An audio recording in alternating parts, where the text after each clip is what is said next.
My parents said they couldn't afford to take me on vacation. Then I saw my sister's kids in first class. I didn't say a word. But a week later, they weren't smiling anymore. I've always been the other sibling.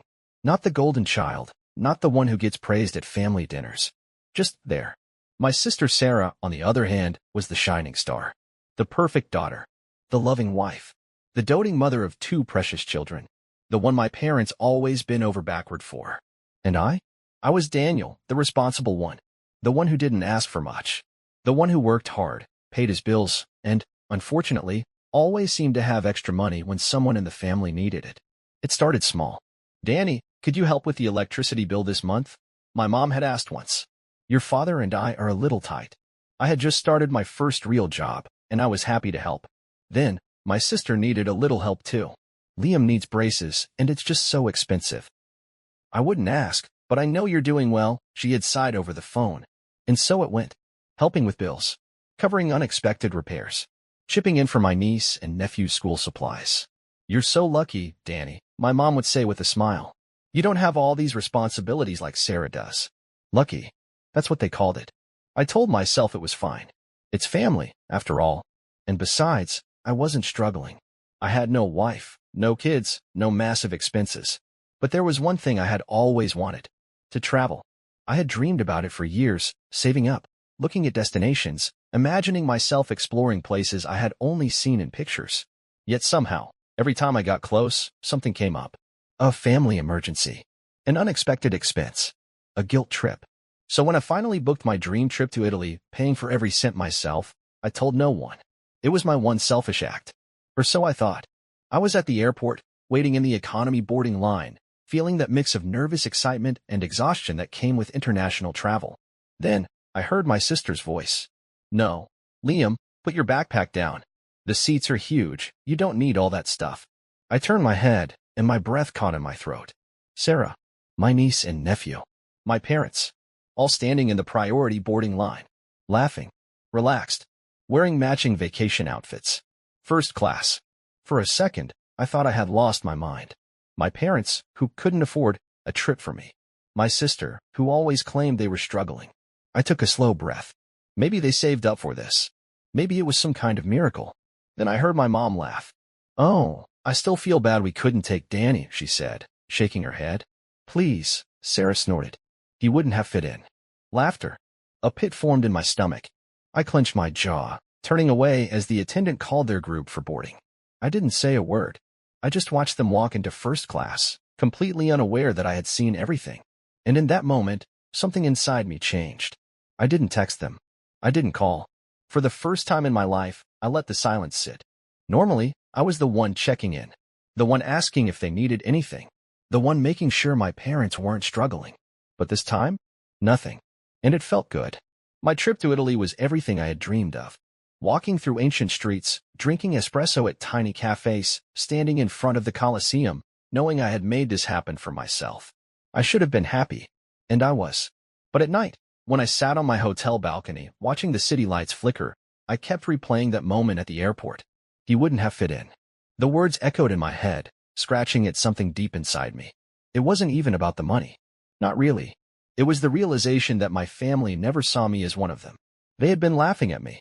I wasn't their priority. I wasn't even an afterthought. I landed back home a week later, and that's when the call started. First, it was my mom. "Hey, sweetheart. How was your trip?" Her voice was overly cheerful, like she was trying too hard. "It was great," I said flatly. "Oh, good, good. Listen, your dad and I were wondering if you could help us out this month. Just a little extra for groceries. You know how things are." I let the silence stretch between us. Then, I laughed. It wasn't planned. It just slipped out, sharp and bitter. "Groceries?" I repeated. "You mean like the ones you bought on your way back from first class?" Silence. Then, a nervous chuckle. "Danny, that was different. We had some airline miles saved up, and Sarah found a great deal." "Don't," I cut her off. "Just, don't. Sweetheart, it's not what you think. We would have taken you if we could, eh? But you could," I snapped. "You just didn't want to." More silence. I could almost hear her scrambling for something to say. "We didn't think you'd mind." I closed my eyes, gripping the phone tighter. "You didn't think I'd mind?" I repeated slowly. No apology. No guilt. Just a casual admission that they never even considered me. That was the moment I decided. No more bills. No more helping out. No more being the forgotten son who just existed to make their lives easier. 2 days later, my sister called. I almost didn't answer, but curiosity got the better of me. What do you want, Sarah? I said instead of hello. Oh, so now you're too good to answer your own family, she snapped. I smirked. First class must have really spoiled you. Oh my God, Danny, are you seriously mad about that? Grow up. I'm growing up, I said. That's why I'm done taking care of you. A pause. Then, the voice she always used when she wanted something. Soft. Sweet. Manipulative. Danny, come on. You know how hard things are for us. You don't have kids. You don't have real expenses. It's different for you. Right? I said. And yet, I still paid for Liam's soccer fees last month. Well, yeah, because you always do, she said, like it was obvious. Like it was my job. Not anymore, I said simply. Another pause. Then she laughed. Oh my God, she scoffed. You're actually serious. Wow, you were such a selfish little. Click. I hung up, and for the first time in my life, I felt free. The silence didn't last long. By the next morning, my phone was flooded with missed calls and messages. First, my mom. Mom, Daniel, I don't know what's gotten into you, but this is not okay. We're family. Families help each other. Call me back. Then, my dad. Dad, son, don't be dramatic. You know your sister and the kids need your help. Just be reasonable. Then, Sarah. Sarah, are you actually ignoring mom and dad? Wow, you really think you're better than us now? I didn't respond to any of them. Instead, I got up, made myself a coffee, and sat on my couch in complete silence. Silence I hadn't had in years without someone asking me for something. It felt amazing. But by noon, the guilt-tripping turned into outright panic. Another call from my mother. I let it go to voicemail. A minute later, my phone buzzed with a text. Mom, Danny, please. We have a problem. I rolled my eyes. Another problem. Another crisis I was supposed to fix. Then, another text. Mom, it's about the house. That got my attention. I sighed, debating whether to ignore it. But some stupid, nagging part of me still cared. So I called. What now? I asked the moment she picked up. She sighed dramatically. Daniel, your father, and I didn't want to worry you, but things have been tight. And, well, we're behind on the mortgage. I pinched the bridge of my nose. And you're just telling me this now? We didn't want to bother you, she insisted. But now, well, we need your help. Help? I scoffed. You mean you want me to pay it? It's just this month, she rushed to say. Just to keep us afloat until things settle. Huh, I said, leaning back. Kind of funny that you could afford first-class tickets, but not your mortgage. Silence. Then, a sigh. It wasn't like that, Danny. It was exactly like that. I cut her off. You didn't think twice about spending money on Sarah's kids, but when it comes to your own son, suddenly, there's nothing left. That's not fair, she snapped. You don't understand what it's like to raise children, to have real responsibilities. You're right, I don't, I said coldly. Because instead of having my own life, I was too busy taking care of yours. Silence. Then, finally, in a much softer voice. Danny, we need you. And that was the truth. They needed me. Not because they loved me. Not because they valued me. But because without me, their entire house of cards came crashing down. I know, I said. But you're going to have to figure it out without me. Then I hung up. And this time, I didn't feel guilty at all. The aftermath. The next few days were eerily quiet. No texts. No calls. No sudden guilt trips. For the first time in years, I was completely free. But I knew it wouldn't last. Sure enough, on the third day, my sister showed up at my apartment. I heard the knocking before I even looked at my phone. Sarah, open the door. I took my time getting up. I wasn't in a hurry to deal with her. When I finally opened it, Sarah barged in without waiting for an invitation. What is wrong with you? She hissed, slamming her purse onto my kitchen counter. Excuse me. I raised an eyebrow. You know exactly what I'm talking about, she snapped. Mom is losing her mind. Dad is freaking out. And now I'm stuck dealing with all of it because you decided to have a tantrum. I crossed my arms. You mean you're finally dealing with it? For once. She rolled her eyes. Oh my God, don't be so dramatic. You know well that they need help. You're just punishing them because you're jealous. Jealous? I repeated, laughing in disbelief. Yes, Danny. This is about the trip, isn't it? You're mad because we didn't invite you, and now you're throwing a fit. I shook my head. You really don't get it, do you? Sarah scoffed. Oh, please. Enlighten me. I took a deep breath, forcing myself to stay calm. It's not about the trip, Sarah, I said. It's about the fact that for years, I've been the one making sure this family stays afloat. I've covered bills, helped with your kids, paid for emergencies, while you and Mom and Dad acted like I didn't exist unless you needed money. She crossed her arms. That's not true, isn't it? I asked. When was the last time Mom called me just to check in? Or Dad asked how I was doing? The only time my phone rings is when one of you needs something. And I let it happen because I thought that's what family does. But then I saw you all, sitting in first class, laughing about how I wouldn't fit in. Her face paled. I had her. So no, I continued. This isn't about the trip. This is about me realizing, for the first time, that I was never part of this family. I was just your safety net. And I'm done being that. Sarah's mouth opened and closed, but no words came out. For the first time, she had no comeback. Finally, she grabbed her purse. Fine, she said stiffly. Do whatever you want. But don't come crawling back when you realize what a mistake you've made. I smiled. Don't worry, I said. I won't. She slammed the door on her way out. And for the first time in my life, I felt free. After Sarah's dramatic exit, I braced myself for the next round. My parents weren't the type to let things go easily, and I knew they'd try something soon. Sure enough, the next day, my phone lit up with a message from my dad. Dad, Daniel, come over for dinner Sunday. We need to talk. I almost laughed. We need to talk was family code for we need you to do something for us, and you're going to say yes. I had fallen for it so many times before. Not this time. Me, I'm busy. A minute later, my phone rang. I sighed, answering only out of curiosity. What? Daniel, my dad started, his voice firm but trying to sound reasonable. Enough is enough. You're acting childish. Am I? I said, leaning back on my couch. Because from where I'm sitting, I'm the only one acting like an adult. A pause. Then he sighed. Son, you're making this harder than it needs to be. We're family. Families don't abandon each other. Abandon? I repeated. You mean like how you abandoned me at the airport? Another pause. That's not fair, he said finally.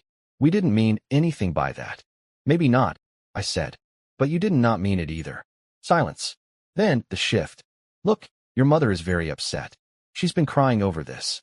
She just wants things to go back to normal. There it was. The guilt trip. So do I said. But normal means me being treated like a walking wallet. And I'm done with that. That's not what this is about. Then why are you calling me now, Dad? I cut him off. Why didn't you call just to check in last week? Or the week before? Why is it only when you need money? Silence. A longer one this time. Then, with a sigh, my dad finally said, I don't know what you want from us, Daniel. Nothing, I said. That's the whole point. And then I hung up. The next phase, desperation. For the next few days, I waited for something else. Another call, another text, maybe even another unwanted visitor. But nothing came. It was too quiet. Then, one evening, as I was getting ready for bed, my phone buzzed with a message from Sarah. Sarah, I hope you're happy. Mom and Dad are in trouble because of you. I rolled my eyes. Me, they'll manage. Sarah, no, actually they won't. They're 2 months behind on their mortgage, and the bank is already sending notices. But I guess that doesn't matter to you, does it? Me, it didn't matter when you were buying first-class tickets. Sarah, oh my God, let it go. That was one time. Me, yeah? And it was the one time I saw the truth. She didn't respond after that. The next morning, my mom called again. This time, I answered. Danny, she sniffled. We're in trouble. So I've heard. The bank, they're threatening foreclosure. I stayed quiet, waiting. I know things have been tense, she continued, her voice shaking. But we're your parents. Please, just help us this one last time. Oh, one last time. The exact phrase they had used the first time they ever asked me for money. No, I said simply. Danny. No, I repeated. You made your choices. Now you get to live with them. Silence.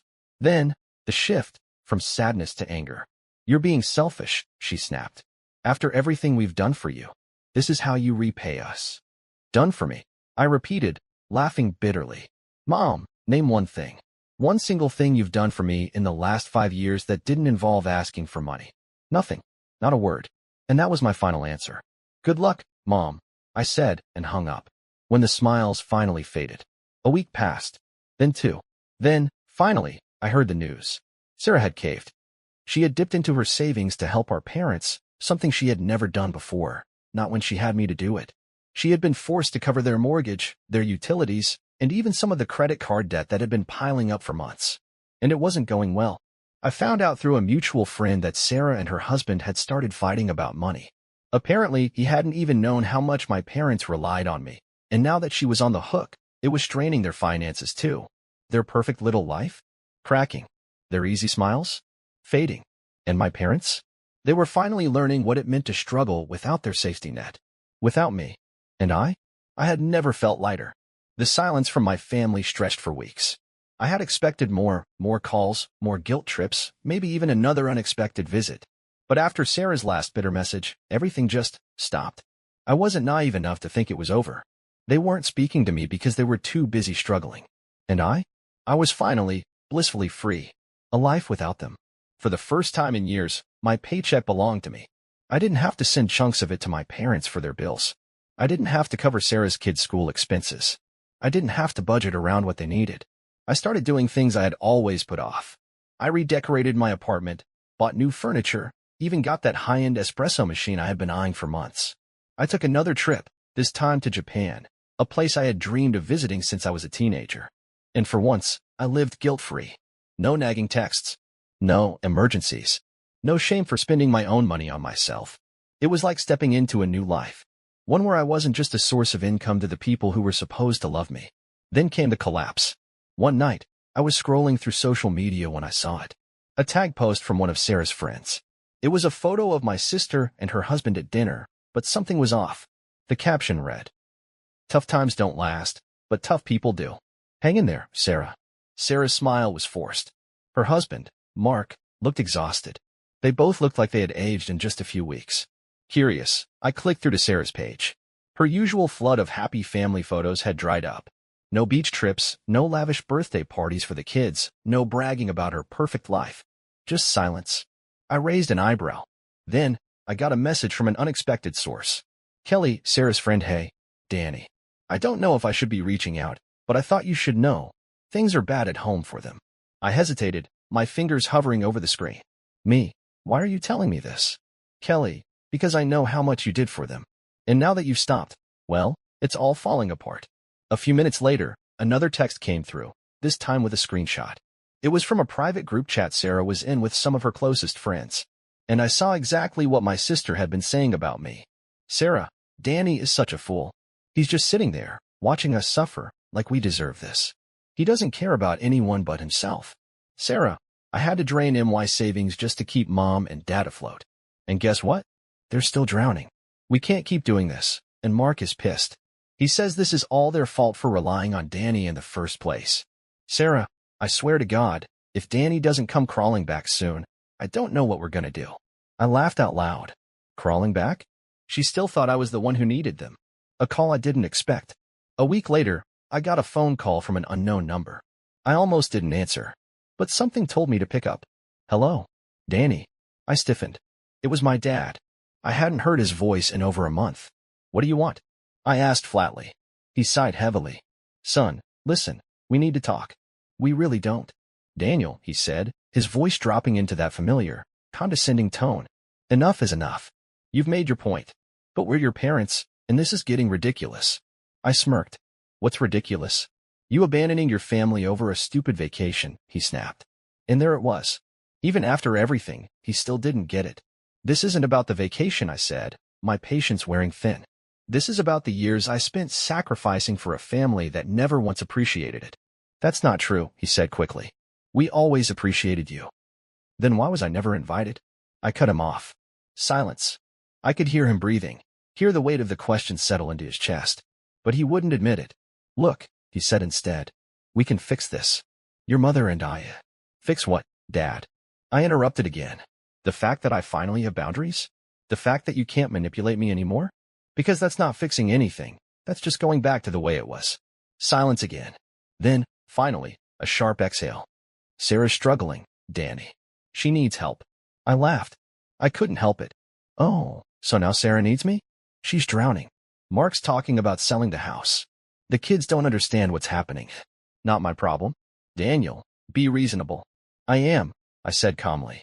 "For the first time in my life, I'm being completely reasonable." A long silence. Then, my father's voice turned cold. "So that's it? You're just walking away. You walked away first, I reminded him. At the airport. Remember? More silence.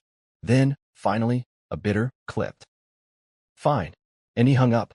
The final goodbye. That was the last time I ever heard from my father. I expected another round of begging from my mother. But it never came. Sarah? She stopped messaging me completely. A month later, I heard through a mutual acquaintance that Sarah and Mark had sold their house and moved into a smaller one. My parents had downsized too, forced to let go of the life they had been so comfortable in for so long. They had spent years pretending they were better than me, that they didn't need me. And now? They had finally learned what life without me actually felt like. And I was free. Not just from the financial burden, but from them. I didn't owe them my success. I didn't owe them my money. And I didn't owe them my forgiveness. So I took a deep breath, blocked their numbers, and never looked back. For the first time in my life, I was living for myself. And it felt incredible.